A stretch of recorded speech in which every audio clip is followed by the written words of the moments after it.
Good morning, students. Today I am going to continue my lecture for +1 Arts Political Science, and the name of the chapter is Development. जो model हम development का लेकर चल रहे हैं we are pursuing is heavily dependent on increasing use of energy.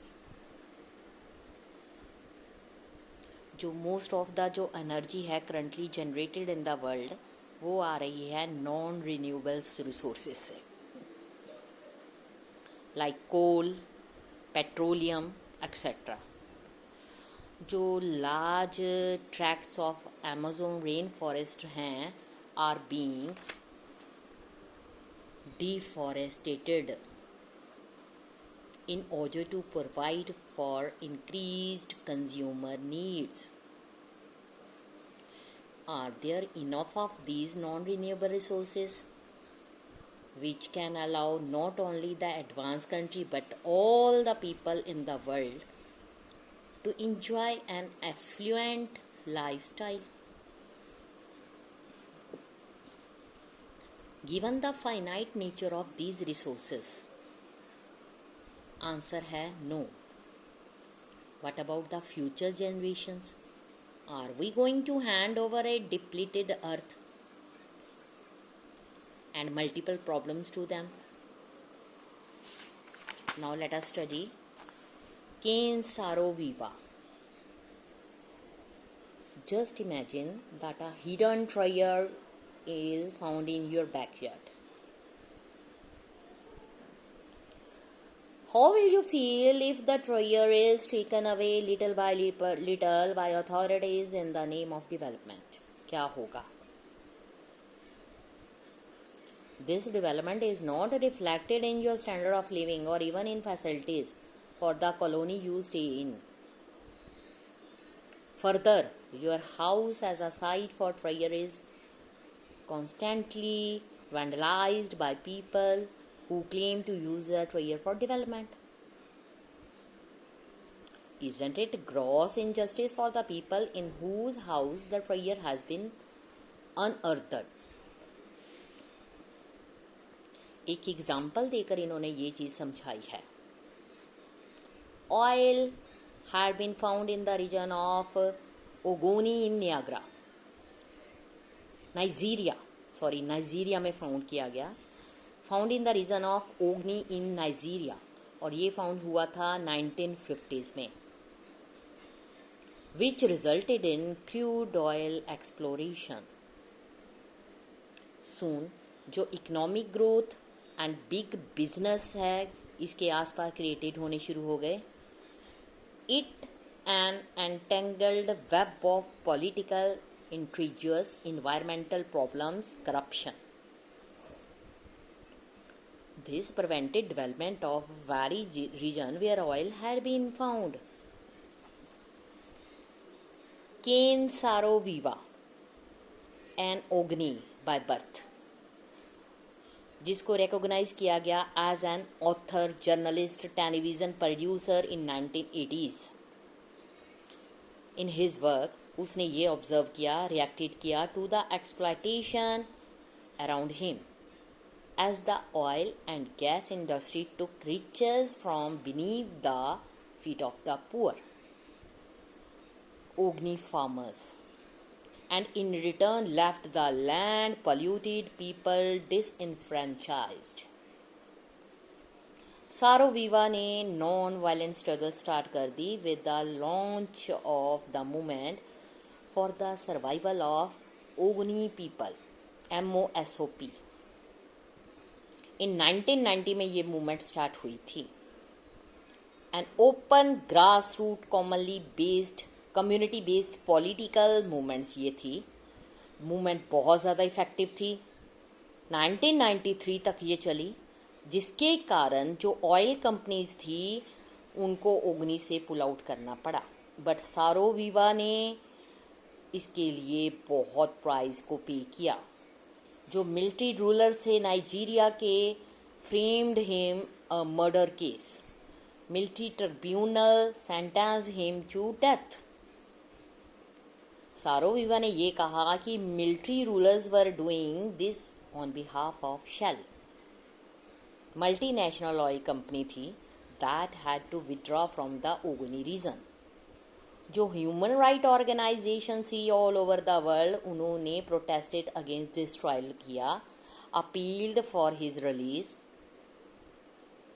Ignoring this worldwide process, Nigerian ruler executed King Sarowiwa in 1995 कि अपने देश, अपनी जगह को बचाना, अपने देश, अपनी जगह के लोगों को बचाने के लिए सारो ने अपनी लाइफ को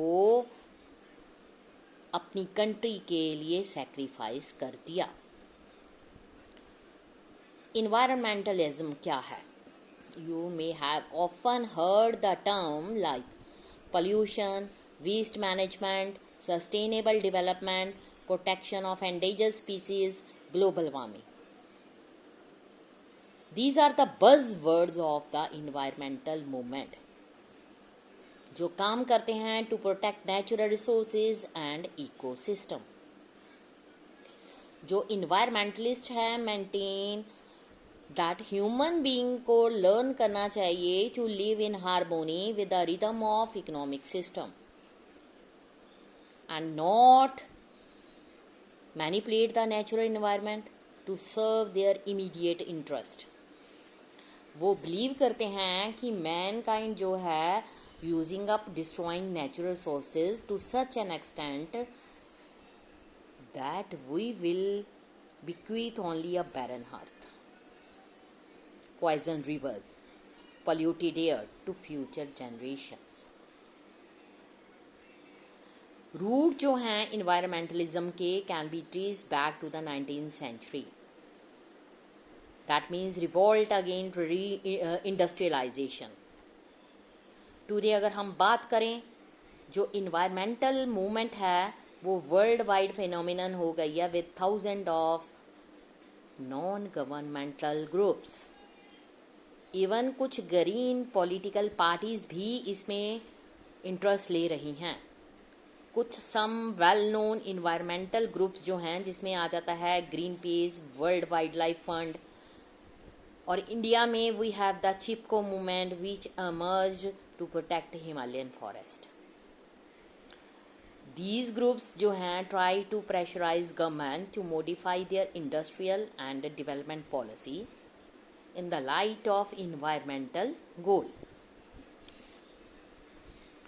Next है assessing development. It could not, of course, be said that development had only negative effect for world. अगर कोई चीज़ ग्रोथ के लिए होती है तो उसके दो एस्पेक्ट्स होते हैं, that is negative and other is positive. कुछ कंट्रीज ऐसी भी हैं जिन्होंने डेवलपमेंट के अकॉर्डिंग अपना इकोनॉमिक ग्रोथ रेट को बहुत ज़्यादा इंक्रीज़ किया है और जो पॉवर्टी रेट है उसको बहुत ज़्यादा डिक्रीज़ कर दिया है। बट अगर हम ओवरऑल देखें, जो इनइक्वालिटीज़ हैं अभी भी सीरियसली उनको रिड्यूस नहीं किया गया, और जो पॉवर्टी है कंटिन्यूअस एक ऐसी प्रॉब्लम डेवलपिंग वर्ल्ड की बनती जा रही है कि आने वाले टाइम पर इसको कोई सल्यूशन नहीं है कि कैसे सॉल्व किया जा सके। एज वी सॉ अर्लियर, जैसे हमने पहले देखा है, ये अज्यूम किया जाता है कि जो बेनिफिट हैं ग्रोथ के वो trickle down to the poorest and most unprivileged section of the society, और जिसके कारण thereby raise the standard of living of all. However अगर वर्ल्ड ओवर की हम बात करें, द गैप जो है रिच एंड पुअर के बीच में वो बहुत ज़्यादा बढ़ रहा है। कुछ कंट्रीज़ ऐसी हैं जिनका ग्रोथ रेट बहुत ज़्यादा हाई है, बट इसका ये मतलब नहीं है कि इसको नेसेसरी नहीं है कि translate into a fair distribution of benefits. When economic growth and a redistribution do not go together, the benefits are likely to be concerned by those who are already privileged. इसलिए ये ज़रूरी है कि development के लिए हम एक इस तरह की चीज़ को चूज़ करें, ब्रॉडर नोशन को चूज़ करें, जिससे कि हमारी इकोनॉमिक ग्रोथ बढ़ सके। एक्सेसिव फोकस जो है इकोनॉमिक ग्रोथ की तरफ होना चाहिए। इससे क्या होगा, ये वाइड रेंज ऑफ प्रॉब्लम्स को इंक्रीज करेंगे, बट जो इकोनॉमिक ग्रोथ है हमेशा ही सेटिस्फैक्ट्री नहीं होती। इसलिए डेवलपमेंट जो है उसको बॉर्डर टर्म की तरह अगर हम व्यू करें तो ये एक ऐसा प्रोसेस है which should improve the quality of life and all the people, standard of living of all the people. ये था डेवलपमेंट, इन्वायरमेंटलिज्म, ग्लोबल वार्मिंग और जो चीज़ें हमने इसमें स्टडी की हैं। नेक्स्ट मैं अगले टॉपिक में कराऊंगी। Thank you student.